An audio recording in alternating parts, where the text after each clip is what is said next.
So just because you got a smartphone gimbal doesn't mean you're gonna get good footage. In this video, we're gonna go through 15 different gimbal tips that's gonna help you get better footage when you're out filming. Now, I just wanna say a special thanks to Insta360 for sponsoring this video, and I'm gonna be shooting everything using the new Insta360 Flow. It's a super unique little compact gimbal that gets some awesome footage.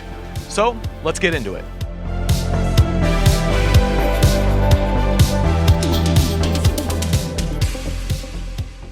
So one of the most important first steps when you get a gimbal is balancing your camera properly. And it might seem easy to balance a smartphone gimbal because you get these little like clips that go around your phone, but you have to make sure that it's placed properly in the middle of your phone because you don't want it to be too weighted one way or the other because it will cause the footage to be a little bit shaky or the gimbal might just not work properly. So when you have it improperly balanced, you'll let go of the phone and it will just drop in one direction. What you wanna see is when it's balanced properly and the gimbal's turned off, you let go and the phone's not gonna dip one way or the other. So right now I have the Insta360 Flow properly balanced.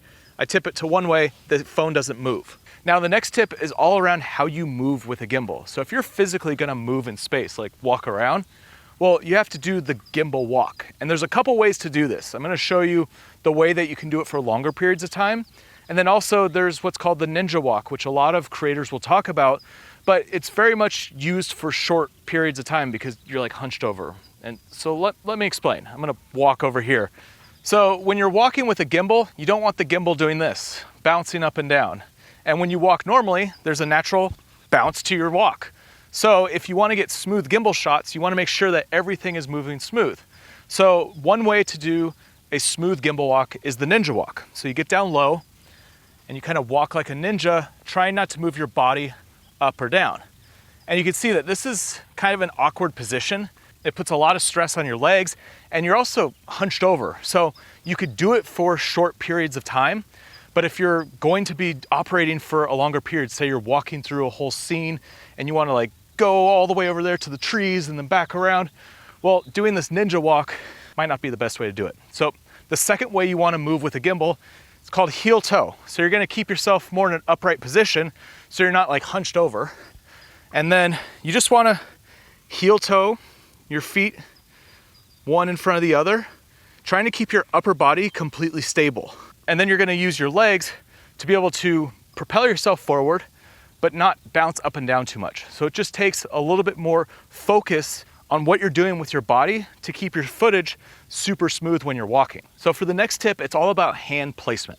A lot of times when you're working with a smartphone gimbal, you'll just hold it like this and move around, get your shots. But it's actually better and more stable if you put two hands on the gimbal.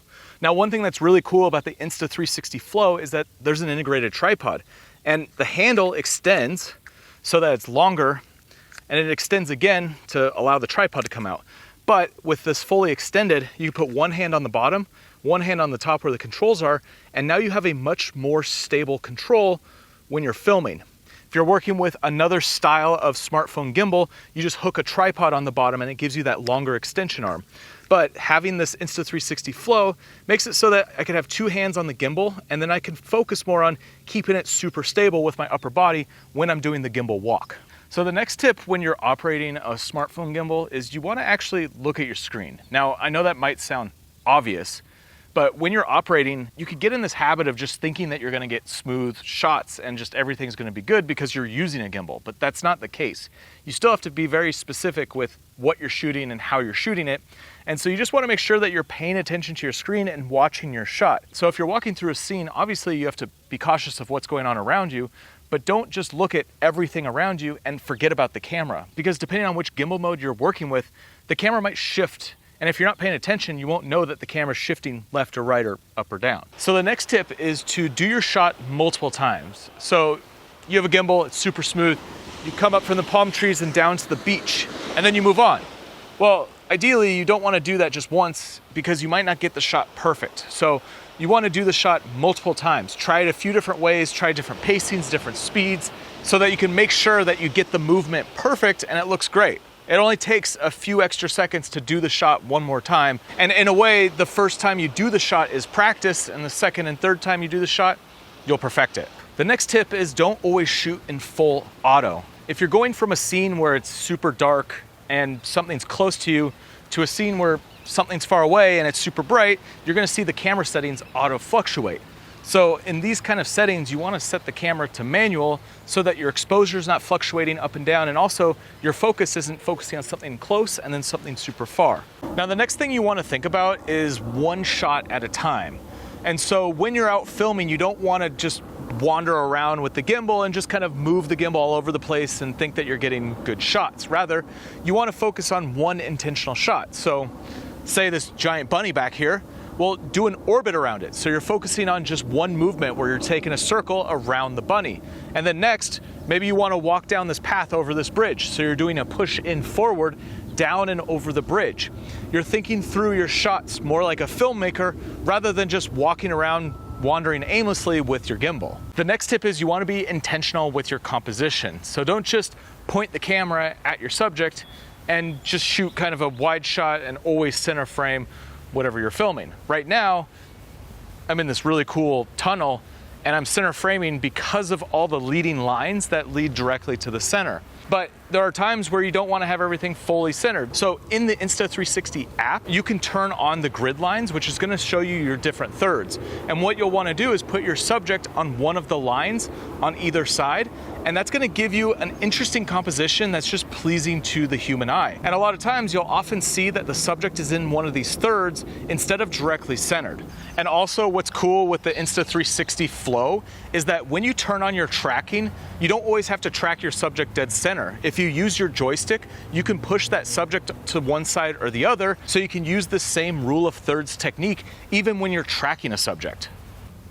The next tip is to set your camera down. You don't always have to hold your gimbal and always be filming from a first-person perspective. Rather, you could set the camera down on a tripod and get some interesting shots. And also, this is how you do things like time lapses and have the gimbal actually move through that time lapse.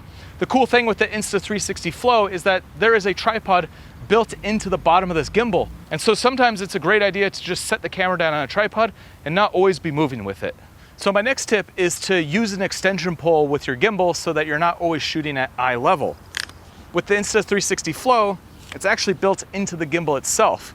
And the cool thing about having this extension pole is, yeah, you can get some shots of yourself and like vlogging yourself and the camera's away from you, but also you could do things like low angle shots or high angle shots where you get the camera pretty far away and you're not having to bend down and like hunch over to get these shots. You could do it still standing and you could get low shots to the ground and get some interesting looking footage. Now the next tip is to make sure you're watching your footage back. So when you're out filming, you might get wrapped up in like getting all these cool shots, but you don't actually know what you're getting until you sit down and actually look at the shots shot by shot. So just make sure to take some time, look at the shots that you're filming and see if you're getting good footage, because last thing you want to do is get a bunch of shots but not actually know if you got the shots that you need to tell your story. Now the cool thing about smartphone gimbals is the tracking technology built into them, especially with the Insta360 Flow. It has this AI tracking software that's always going to keep locked on your subject even if your subject goes behind something, which is really interesting. But if you're filming a subject and you're using the tracking, you have to focus less on keeping your subject exactly in that specific spot of the frame, and you just need to focus more about the movement around that subject so that you can focus more on how you're moving through space and making sure that the camera is staying stable instead of bobbing up and down. So another way to make your footage look super stable with a gimbal is actually to shoot in slow motion. When you slow down your footage, you're not gonna see as many bumps and movements, and it's gonna just feel so much smoother, and you pair that with a gimbal, and it's just gonna look super smooth. Now with your smartphone, you have multiple lenses, so make sure you take advantage of those when you're out filming. Use this ultra wide angle and also use the super punched in zoom lens. With the Insta360 Flow, you can actually use all the lenses on your phone and none of them are actually gonna see the gimbal itself. Now when you use a super wide lens and you move through a space, it's gonna feel like there's a lot of movement because ultra wide lenses will show a lot of movement close to the camera. So if you're like walking across something, walking through something, put it on the ultra wide so you see more of that movement. But if you're doing something like an orbit around a subject and you use the super zoomed in lens, you're gonna see a lot of parallax, and that's where the background is moving faster than the foreground. And so depending on what you're shooting, play around with your different lens styles to get some unique shots. And tip number 15 is have fun, don't overthink it, and just get creative and try some different shots. And next, make sure you check out this video right here. It goes through all the unique features around the Insta360 Flow and why this is a good gimbal to get if you want a smartphone gimbal. I'll see you on the next one.